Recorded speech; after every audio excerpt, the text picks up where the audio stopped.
Hello friends, अगर आपने इग्नू पीजीडीटी में एडमिशन लिया है तो ये वीडियो आपके लिए हेल्पफुल हो सकता है। इसमें हम आपके लिए लेके आए हैं अनुवाद का अर्थ, परिभाषा, अनुवाद का अर्थ क्या होता है, उसकी परिभाषा क्या है विभिन्न वैज्ञानिकों द्वारा, एवं अनुवाद की विशेषताएं क्या है। सबसे पहले देखते हैं अनुवाद शब्द किससे बना है। अनुवाद शब्द अनु उपसर्ग तथा वाद शब्द के संयोग से बना है। अनु प्लस वाद इक्वल टू अनुवाद। अनु उपसर्ग का अर्थ होता है पीछे या अनुगम करने वाला, तथा वाद शब्द का अर्थ होता है वध धातु से, जिसका अर्थ होता है कहना या बोलना। इस प्रकार अनुवाद शब्द का शाब्दिक अर्थ तो होगा किसी के कहने या बोलने के बाद बोलना, अर्थात जैसे कोई आप मान सकते हैं जैसे कोई लाइन अंग्रेजी में लिखी हुई है उसका हिंदी में ट्रांसलेट करना है तो वो एक तरह से उस अंग्रेजी के लाइन के बाद बोली गई है। तो बेसिकली ये यही समझाना चाह रहा है कि मुख्य भाषा के बाद आया हुआ कोई चीज़ उसका रूपांतरण रूप ही अनुवाद है। तो अब शुरू करते हैं अनुवाद का अर्थ। आज के संदर्भ में यदि हम अनुवाद को देखें तो ये कह सकते हैं कि अनुवाद वह प्रक्रिया है जिसके द्वारा हम अपने एक भाषा में व्यक्त विचारों को दूसरी भाषा में व्यक्त कर सकते हैं। बिल्कुल आप किसी भी भाषा में लिखित सामग्री या पठित सामग्री को किसी दूसरी भाषा में रूपांतरण कर सकते हैं। जिस भाषा से अनुवाद किया जाता है उसे स्रोत भाषा कहते हैं। जिस भाषा में अनुवाद किया जाता है उसे लक्ष्य भाषा कहते हैं। फॉर एग्ज़ाम्पल, अगर आपने इंग्लिश टू हिंदी कन्वर्ट किया है तो इंग्लिश आपकी स्रोत भाषा है और हिंदी आपकी लक्ष्य भाषा है। स्रोत भाषा में व्यक्त अर्थ को लक्ष्य भाषा में अंतरित करने की यह प्रक्रिया बड़ी जटिल प्रक्रिया है। इसका प्रमुख यह कारण है कि प्रत्येक भाषा की संरचना अपने में विशिष्ट होती है। उसका सामाजिक संस्कृत परिवेश मान्यता विशिष्ट होती है। जीवन और जगत को देखने की दृष्टि विशेष होती है।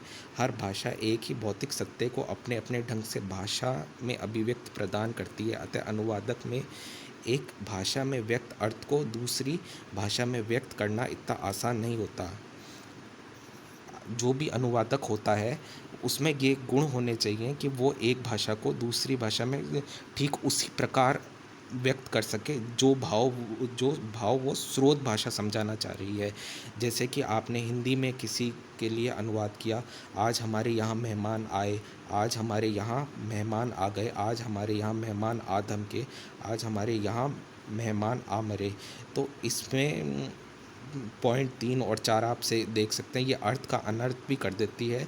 अगर अनुवादक की स्किल्स इतनी अच्छी नहीं हो कि वो ठीक ढंग से सोर्स भाषा का मूल भाषा में स्रोत भाषा का मूल भाषा में अनुवाद कर सके तो ये अर्थ का अनर्थ हो जाता है।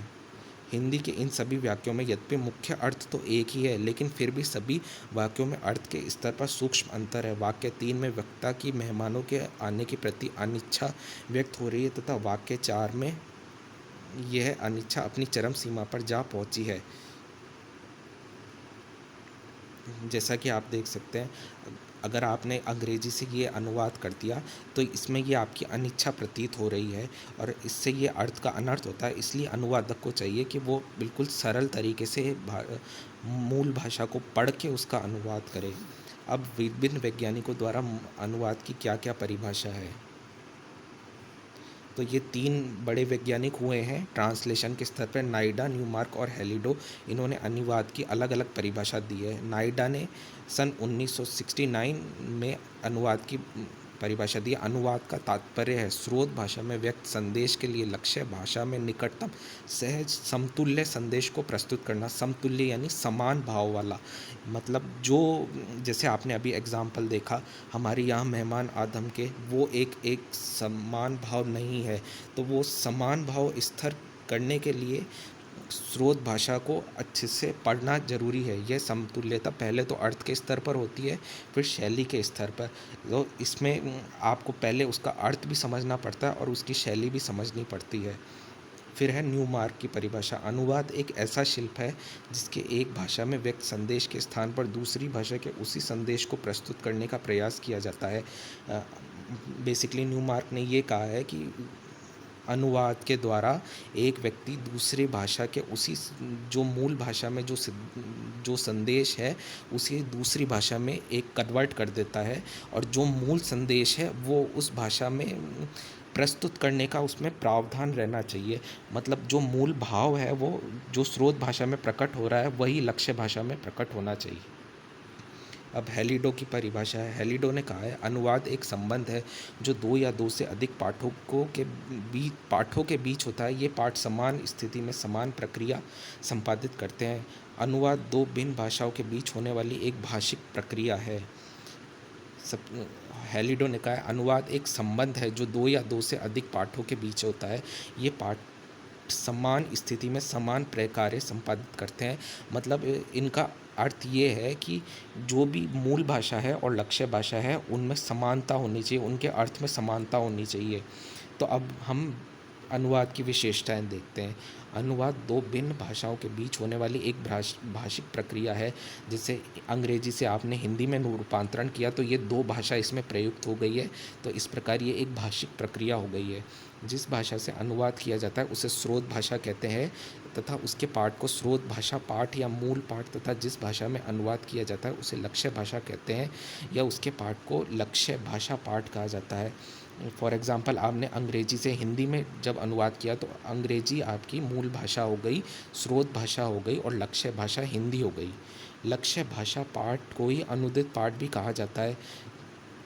लक्ष्य भाषा का पाठ है उसे अनुदित पाठ भी कहा जाता है। और स्रोत भाषा पाठ या मूल पाठ के जिस अर्थ को अनुदित पाठ में अंतरण या प्रतिस्थापित किया जाता है वह अर्थ ही अनुवाद का संदेश कहलाता है। बेसिकली इसका ये मीनिंग है कि आपका जो मूल जो पाठ होता है वो स्रोत भाषा का जो पाठ होता है वो जो संदेश व्यक्त करना चाहता है, अगर वो ही संदेश लक्ष्य भाषा में भी प्रतिपादित होता है तभी अनुवाद एक सफल माना जाएगा। स्रोत भाषा पाठ तथा अनुदित पाठ दोनों के बीच एक संबंध स्थापित हो जाता है और इस संबंध का मुख्य आधार ये संदेश ही होता है। अर्थात दोनों ही पाठ उसी संदेश या अर्थ को व्यक्त करने के कारण समानार्थी होते हैं। अर्थात आपने जिस भाषा से या जिस लाइन को आपने अनुवाद किया है उस लाइन में जो संदेश उसमें छिपा हुआ है वही संदेश आपको मूल भाषा का संदेश को स्रोत भाषा और लक्ष्य भाषा में वो समान संदेश मिलना चाहिए, तभी एक सफल अनुवाद कहा जा सकता है। अनुवाद मूल भाषा पाठ के जिस अर्थ को लक्ष्य भाषा में अंतरित करता है उसका क्षेत्र व्यापक होता है। यह अर्थ केवल संरचना के अर्थ तक सीमित नहीं रहता, इसके क्षेत्र में संरचनार्थ, संदर्भार्थ, संदर्भार्थ तथा सामाजिक सांस्कृतिक संबंधों से संबंधित सभी अर्थ आ जाते हैं। बेसिकली ये कहना चाहता है कि अगर आपने किसी में मूल भाषा से लक्ष्य भाषा में अगर आपने रूपांतरित किया है तो आपको ये ध्यान देना पड़ता है कि उसमें अर्थ का अनर्थ नहीं हो और उसमें जो सामाजिक संदेश अथवा जो भी उसकी संरचना है वो बनी रहे, उसमें कोई त्रुटि ना आए। अनुवादक का मुख्य ध्येय ये है कि वो मूल पाठ के भाव को संप्रेषित करने का पूर्व ध्यान रखे। और अनुवादक वो होता है जो किसी स्रोत भाषा को किसी लक्ष्य भाषा में अनुवादित करता है और उसका मुख्य उद्देश्य यही हो सकता है कि जो मूल पाठ का भाव है वो अनुवादित भाग में बना रहे। तो अब हम अगले वीडियो में इसके प्रकार पढ़ेंगे। फ्रेंड्स, अगर आपने हमारे चैनल क्वेश्चन बैंक को सब्सक्राइब नहीं किया तो प्लीज़ चैनल को सब्सक्राइब करें और वीडियो को लाइक करें।